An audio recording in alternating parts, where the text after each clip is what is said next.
এই পৃথিবী সৃষ্টি তোমার নামের রসিলায়, এই পৃথিবী সৃষ্টি তোমার নামের রসিলায়। ও মদিনার কামলিওয়ালা সালাম তোমায়, ও মদিনার কামলিওয়ালা সালাম তোমায়। আব্দুল্লাহ, তুমি কোথায় গিয়েছিলে? শোনো বন্ধু বারিক, মানুষকে দেখলে সালাম দিতে হয়, তুমি কি ভুলে গিয়েছিলে? আরে বন্ধু, তোর সাথে দেখা হলেই না তুই শুধু বলিস সালাম দিস না কেন, সালাম দিস না কেন। সালাম দিলে কি হয় আজকে আমাকে পুরো ঘটনাটি খুলে বলতো, যে সালাম দিলে কি হয়। তাহলে বন্ধু, সালাম দিলে কি হয় শোন। সালাম একটি সম্মানজনক। আল্লাহ তাআলা সর্বপ্রথম আদম আলাইহিসসালামকে শিক্ষা দেন।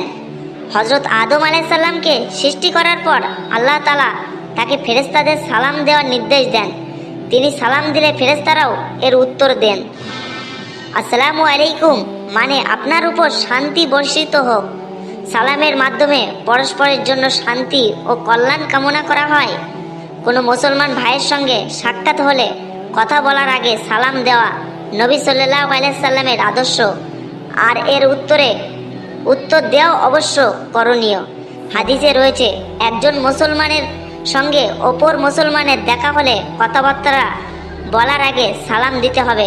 সালামের ফজিলত অনেক। প্রথম সালাম দেওয়া ও সালামের উত্তর ওয়ালাইকুম আসসালাম দেওয়া হলো সুন্নত। আব্দুল্লাহ, তুই এসবগুলো কোথা থেকে শিখলি রে? কেন বন্ধু? কারণ আমার আব্বু আমাকে শেখায়।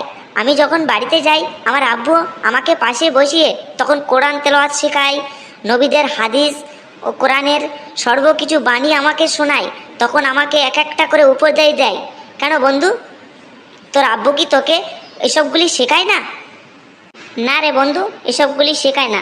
তা তুই থাক, আমি চলে গেলাম।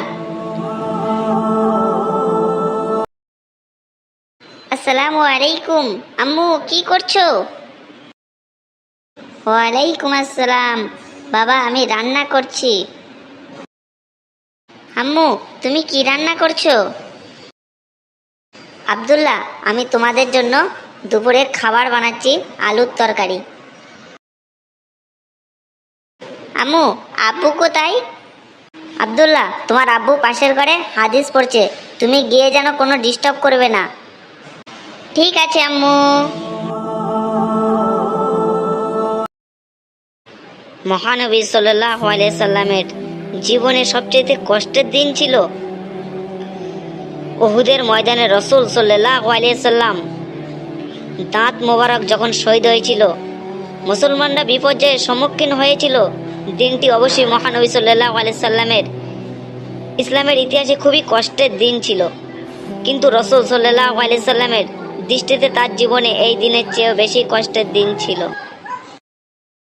আসসালামু আলাইকুম আব্বু। ওয়ালাইকুম আসসালাম। চলে আসো আব্দুল্লাহ, এখানে এসে বসো।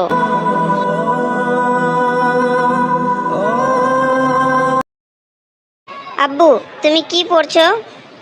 আমি পড়ছি নবী মুহাম্মদ সাল্লাল্লাহু আলাইহি সাল্লামের যেদিন সবচেয়ে বেশি কষ্ট হয়েছিল সেই হাদিসটি আমি পড়ছি। আব্বু, কোন দিনে কষ্ট হয়েছিল? ঠিক আছে আব্দুল্লাহ, তাহলে শোনো। আমাদের প্রিয় মহানবী সাল্লাল্লাহু আলাইহি সাল্লাম উহুদের ময়দানে রাসূল সাল্লাল্লাহু আলাইহি সাল্লাম দাঁত মোবারক যখন শহীদ হয়েছিল এবং মুসলমানরা বিপর্যয়ের সম্মুখীন হয়েছিল, এই দিনটা খুবই কষ্টের দিন ছিল মুসলমানদের। তাহলেও আমাদের প্রিয় নবীজি বললেন, এ কষ্টের চেয়েতেও আমাকে আরও অন্য কষ্ট আছে। আব্বু, এর চাইতেও আরও কি কষ্ট আছে? এই দিনের চাইতেও আরও বেশি কষ্ট পেয়েছিল মা আয়েশা রাদিয়াল্লাহু তাআলা আনহা, নবীজির স্ত্রী। আমাদের প্রিয় নবীকে যখন জিজ্ঞাসা করলেন যে আপনি এই দিনের চাইতে কি আরও কি বেশি কষ্ট পেয়েছিলেন, তখন আমাদের প্রিয় নবী হযরত মুহাম্মদ সাল্লাল্লাহু আলাইহি সাল্লাম বললেন, হ্যাঁ, আমি এছাড়াও আরও কষ্ট পেয়েছি। তখন বললেন নবীজি, তোমার জাতির কাছ থেকে যে কষ্ট পেয়েছি তার চেয়েও বেশি কষ্টদায়ক ছিল, আর তা ছিল আকাবার তায়েফের দিনের আঘাত।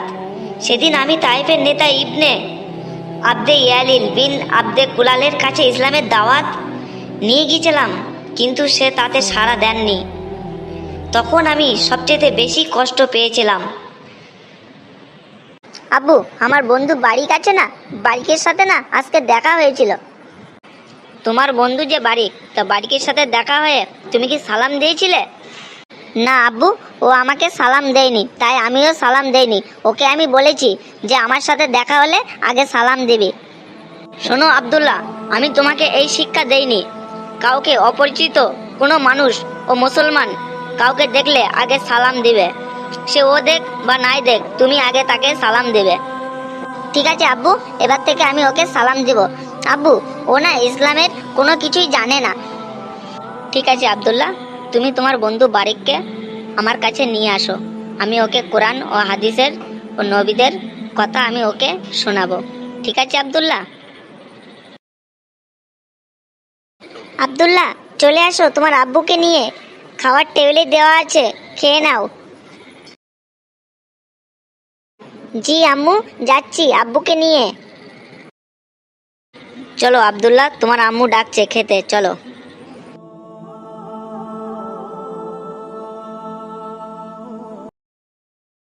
আম্মু, আজকে তুমি খিচুড়ি রান্না করেছো? তখন তো তুমি বলেছিলে যে আলুর তরকারি রান্না করছো। হ্যাঁ বাবা, আমি খিচুড়ি রান্না করেছি। আলু তখন ওটা আমি ভেজে নিয়েছিলাম যে খিচুড়িতে আলুটা দেব বলে। আম্মু, তোমার খিচুড়ির সেন্ট শুকিয়ে আমার পেট ভরে গিয়েছে। কি বলছো আব্দুল্লাহ, তুমি তো এখনো খাবার শুরুই করলে না, তোমার পেট ভরে গেছে? তাহলে খাবে কখন? ঠিক আছে আম্মু, এক্ষুনি খাচ্ছি, খেয়ে দেখবো আমার মায়ের হাতের সেই খিচুড়ি। আব্দুল্লাহ, তুমি তো এক্ষুনি তো খিচুড়ি খাবে, তা খাওয়ার আগে বিসমিল্লাহ বলতে হয়, তুমি কি পড়েছো? না আব্বু, আমি বলিনি। আব্বু, খাওয়ার আগে বিসমিল্লাহ বলতে হয় কেন? তাহলে শোনো আব্দুল্লাহ, খাওয়ারের আগে কেন বিসমিল্লাহ পড়তে হয়। খাবার গ্রহণের সময় বিসমিল্লাহ না পড়লে সেই খাবার শয়তান অংশগ্রহণ করে, ফলে সেই খাবার থেকে বরকত উঠে যায়। হযরত আয়েশা রাদিয়াল্লাহু তাআলা থেকে বর্ণিত, রাসূল সাল্লাল্লাহু আলাইহি সাল্লাম 6 জন সাহাবীকে আহার করেছিলেন। এমন সময় এক বেদুইন এসে সব খাবার দুই গ্রাসে শেষ করে ফেলল। রাসূল সাল্লাল্লাহু আলাইহি সাল্লাম বলেন, সে যদি বিসমিল্লাহ বলে আহার করত তাহলে ওই খাদ্য তোমাদের সবার জন্য যথেষ্ট হতো। এবং তোমাদের কেউ আহার গ্রহণকালে যেন বিসমিল্লাহ বলে। সে যদি আহার গ্রহণের প্রারম্ভে বিসমিল্লাহ বলতে ভুলে যায়, তবে যেন বলে বিসমিল্লাহি ফি আলিহি ও আখিরি। এটা বললে আমাদের খালি বরকত, খাবারে বরকত দেবে। শয়তান আমাদের খাবারে কোনো অংশগ্রহণ করতে পারবে না, তার কারণে আল্লাহর রহমত ও বরকত চলে আসে। তাই খাওয়ার শুরুর আগে বিসমিল্লাহ পড়তে হয়। বুঝতে পেরেছো আব্দুল্লাহ?